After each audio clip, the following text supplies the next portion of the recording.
Mental health کو اچھا کرنے کے لیے یوگا کیا جاتا ہے. لیکن ظاہر ہے جب بات اوبیسٹی کی آتی ہے, جب موٹاپے کی آتی ہے, تو اس کے لیے جب تک آپ کیلوریز برن نہیں کریں گے بالکل تب تک آپ کیسے جو ہے اپنی باڈی کو شیپ میں لا سکتے ہیں؟ دیکھیں اس میں ہوتا یہ کہ صدف جب ہم کیلوریز برن یا اوبیسٹی کا کسی کو بہت زیادہ ایشو ہے تو ہوتا یہ کہ جو نارملی ورک آؤٹس ہم کر رہے ہوتے ہیں ایکسرسائز کے ساتھ پھر ہم یوگا کو انکلوڈ کرتے ہیں کہ ان کی کیلوریز بھی فاسٹلی برن ہو جائیں اور پھر یوگا جو ہے وہ آپ کی باڈی کو کام کرے.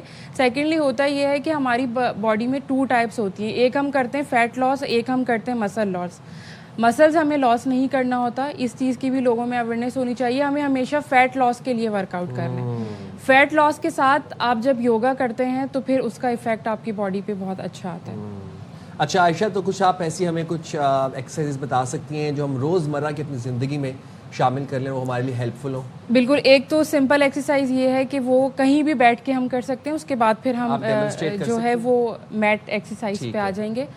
آپ ٹی وی دیکھ رہے ہیں یا آپ گھر میں کبھی بھی فری ہیں, آپ نے رنگ فنگر کے سیکنڈ باکس کو, ایک تو رنگ فنگر کی ٹپ ہے, ٹپ جو ہوتی ہے وہ ویٹ گین کرنے کے لیے, سو آپ نے ویٹ لاس کرنا ہے تو جو رنگ فنگر کا سیکنڈ باکس ہے اس کو جیسا آپ نے سمپلی اوپر سے پریس کر کے رکھنا ہے. بیسیکلی ہماری باڈی کا فیٹ برننگ کے جو پریشر پوائنٹس ہیں وہ یہاں پر موجود ہیں. فیٹ برننگ پریشر پوائنٹ بھی ہوتے ہیں؟ بالکل ہوتے ہیں, ہماری باڈی میں تمام پریشر پوائنٹس موجود ہیں. تو یہ آپ نے 5 منٹس کر کے دن میں 3 ٹائمز. ایسے بیٹھنا ہے, آپ سمپل ایسے بیٹھ جائیں, لیٹ جائیں, ایون کے جیسے بھی آپ کے لیے ایزی ہے. لیٹ کے ویٹ کم ہو سکتا ہے؟ بالکل ہو سکتا ہے. بیسکلی پریشر پوائنٹس ہے نا, اس سے ہمیں فیٹ برن کرنا ہے. تو آپ لیٹ کے بھی کر سکتے ہیں, بیٹھ کے بھی اور کھڑے ہو کے بھی, کسی بھی اینگل سے آپ اس کو کر سکتے ہیں. پورے دن میں 3 دفعہ 5 منٹس آپ نے ریپیٹ کرنا ہے. 15 منٹس پورے دن میں آپ نے. میں ایسے بیٹھ کے شو کر سکتی ہوں؟ بالکل کر سکتی ہیں. وہ جادو نا, جادو بالکل. آپ کو تھوڑے 5 منٹس 3 منٹس بعد آپ کو باڈی میں جو ہے وہ ہیٹ تھوڑی سی فیل ہوگی. اچھا, تو اٹس مین کہ وہ ورک جو ہے وہ اسٹارٹ ہو گیا. کیا بات ہے. اور باقی ایکسرسائز جو آپ نے ڈیمونسٹریٹ کی دکھانی ہے آپ ہمیں دکھا سکتی ہیں؟ اس میں یہ کہ یوگا کیونکہ بریتھنگ کے ساتھ ہم کر رہے ہوتے ہیں تو آپ نے اچھا سے انہیل کرنا ہے. اچھا, سب سے زیادہ جو ہمارا رانگ کانسیپٹ ہے وہ یہ ہے کہ جب ہم انہیل کرتے ہیں تو پیٹ کو اندر کھینچ لیتے ہیں. تو آپ نے پیٹ کو اندر نہیں کھینچنا. جب انہیل کرنا ہے تو پیٹ کو باہر نکالنا ہے, اور جب آپ سانس کو باہر نکالیں گے تو پیٹ کو اندر کھینچیں گے. اچھا, یہ تھوڑا سا مشکل ہے. تو اس میں ہم انہیل کرتے ہیں, ٹمی کو پورا آؤٹ کریں گے, اور ایکسیل کرتے ہوئے ٹمی کو اسٹریچ کرتے ہوئے ہم نیچے جائیں گے. دین ہولڈ. اپنی ٹوز کو آپ نے ٹچ کرنا ہے. ٹوز کو آپ نے ٹچ کرنا ہے, اور جو آپ کی فنگرز ہیں ان سے آپ نے اپنے ٹوز کی فنگرز کو پریس رکھنا ہے. یہاں پر آپ نے اس کو 30 سیکنڈ ہولڈ کرنا ہے. 30 سیکنڈ ہولڈ کرنے کے بعد یہ ہمارا اوور آل باڈی کا, اس سے ہمارا ٹمی بھی کم ہو جاتا ہے. سیکنڈلی اگر آپ کو سائڈس فیٹ کے لیے کرنا ہے, ہر پوسچر کو آپ نے 30 سیکنڈ پہ 6 ٹائمز ریپیٹ کرنا ہے. سائڈ کے لیے اگر آپ نے کرنا ہے تو آپ یہ والا اسٹریچ لے لیں.